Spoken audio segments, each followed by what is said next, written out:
James Cameron picked up the rights to do a live-action movie based on Yukito Kishiro's manga and anime then modern classic Battle Angel Alita back in the mid-90s and proceeded to take so long developing the project that the motion capture animation experiment they decided they eventually need to pull it off eventually turned into the Avatar franchise. Now he's finally gotten the damn thing made by sliding into the producer chair and turning the directing duties over to the reliable, getting shit done machine Robert Rodriguez, working from a script by lady-fronted sci-fi action specialist Laeta Kalogridis, and hey, what do you know, it's finally here, and wow, there's a lot to unpack going on in this one. To get it out of the way up front, one of the reasons a live-action Alita took so long to happen is that the prospect of it, even outside of trying to realize the exaggerated cyberpunk anime visuals, always sounded like a recipe for, if not disaster, then at least a mess, and as released in 2019, Alita Battle Angel is indeed kind of a mess, like a pretty big one. It's too long, it meanders, it has something like a 12-act plot structure that arrives at what feels like a natural ending 4 or 5 times, only to start the plot back up again before an actual ending that doesn't actually end the story. The push-pull between Cameron's meticulous technical perfectionism and Rodriguez, hey, let's randomly throw Jeff Fahey in here for some reason, gonzo grindhouse B-movie sensibility, feels even more awkward than expected even before the anime-ness of the proceedings starts to overwhelm the mechanism, and the casting of serious-minded character actors to fill out the supporting cast are a treasure trove if you, like me, can't get enough of scenes where Christoph Waltz explains his secret nighttime job as a licensed hunter-warrior who collects bounties on rogue cyborg criminals for the floating city of Zalem in complete and utter sincerity. But underneath, or maybe precisely because of all that awkward, ungangly, shambling, try-hard nonsense taken as a whole, the end result of Alita is kind of awesome. I'm not really sure that it could be called good or successful on the terms it seems to set for itself, but it's 100% committed to the unique wavelength it's decided to groove on, and as with similar big swing oddities like Jupiter Ascending, David Lynch's Dune, or John Borman's Excalibur, I was shocked to find myself enraptured by its energy and confidence, and it's an absurd, ridiculous, possibly mad endeavor, yet completely compelling. Alita is a mess, but it's captivating, and I think in spots I kinda loved it. To be certain, it's hard to imagine even a grounded version of Battle Angel coming together coherently in 2019, given that the brand itself is so specifically rooted in deconstructing the tropes and legacy of manga and anime themselves from back in the 90s. The base premise of the original, recreated with admirable faithfulness here, was essentially an extra edgy, grim and gritty riff on Astro Boy of all things. In a post-apocalyptic cyberpunk future, impoverished citizens of an earthbound city scrounge for cybernetic replacement body parts among the garbage dumped from a floating sky city where rich folks live, and only champions of an ultra-violent gladiatorial version of roller derby can hope to ascend for some reason. Voltz's benevolent cyborg surgeon happens upon the discarded head of a robot girl that turns out to contain a human brain and ultra-powerful bionic heart. Alita, an amnesic teenage cyborg who, spoiler alert, was once part of a powerful race of weaponized berserker soldiers who fought on the losing side of the war, responsible for nuking the Earth into a gigantic classism metaphor. Officially, Alita's aim is to uncover the truth of her origins by ascending through one path or another to the sky city of Zalem, but she also has to learn to be more human than weapon in the Iron Giant I am not a gun sense, even though she only really seems to feel like herself when her loved ones are threatened and her murder everyone with robot karate programming kicks in. And it's here that Alita Battle Angel drops its veil and reveals the true intentions that weren't immediately apparent from its advertising or production. Amazingly, this huge budget action film whose protagonist is a teenage girl seems to be actually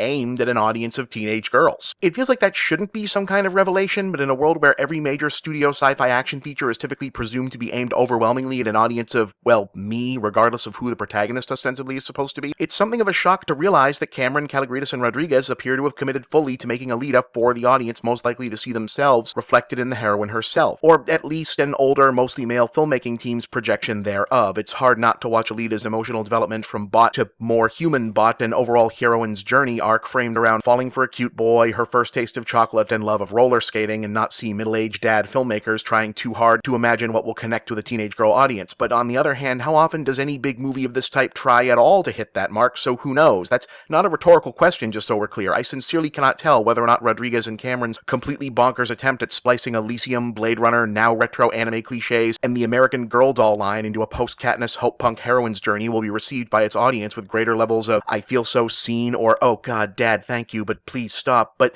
yeah, maybe it's enough or at least something that they tried at all. What's less difficult to parse is that the film looks spectacular. The effects for creating the various cyborgs are the best versions of such I've ever seen. The motion capture used to render Alita herself and the hulking brute of a villain inhabited by Jackie Earle Haley especially are awe-inspiring in how much weight they seem to have and how real and yet impossible they seem to look. And while Rodriguez and Cameron's narrative sensibilities feel very much at odds, this is, after all, an alpha perfectionist 3-decade passion project being finally brought to fruition by a guy who shoots whole features based on his his kids' ideas over the weekend. It turns out seeing Rodriguez blow through a Cameron-sized budget complete with actual sprawling sets rather than his home studio green screen for the first time in a couple decades is a real treat, and the discipline seems to do him good. On balance, this is his best movie since the first Machete, easily. Rosa Salazar clearly had a Herculean acting challenge in front of her in terms of bringing Alita to life, and the degree to which the film works at all is in large part due to how confidently she carries such bizarre material surrounding so complicated a character on her shoulder. She's a revelation in the part, and due credit to Cameron and Rodriguez for centering a young Latina actress as the star of such a mammoth production, allowing her interpretation of the role to exist free of stereotype or concession to tired Hollywood tropes of the same. That is no small feat. The rest of the cast acquits themselves solidly as well. Waltz is forced to handle a lot of silly plot exposition as mentioned, and to try and appear serious in fight scenes, dressed like a 1940s detective swinging a gigantic rocket-powered warhammer around for some reason. But in the quiet scenes, he sells the humanity of the piece and makes the overwrought anime science dad tropes feel real and authentic. Jennifer Connelly looks to be having a really good time vamping it up as maybe the only person in the movie more aware of anyone than exactly what sort of movie this actually is. Mahershala Ali and Haley are both fantastic in villain parts, and because Rodriguez, it's fun to see a solid selection of character actors around out the colorful background parts. If there's a weak link, it's Keanu Johnson as love interest Hugo, the supposed dreamboat to whom Alita literally offers her heart. Maybe he's a good actor in some other context I'm not aware of, but he's out of his depth here in a role that demands some complicated character turns, and he proves wholly unequal to the task, and it brings things down as we come to realize how much of the story is eventually going to rest on some kind of investment in him, or rather our investment in Alita's investment in him. By the same token, while the sequences involving Alita playing a violent rollerblade rugby hybrid are visually stunning, they go on a bit too long for how little they ultimately matter in terms of the actual story. Again, without spoiling, if there's one thing that scuttles a bunch of the goodwill Alita eventually manages to build up, it's that it needed a different final act. Even in this age of franchising and presumed sequels, not even one of the Avengers movies could probably get away with having 6 or 7 false endings and then not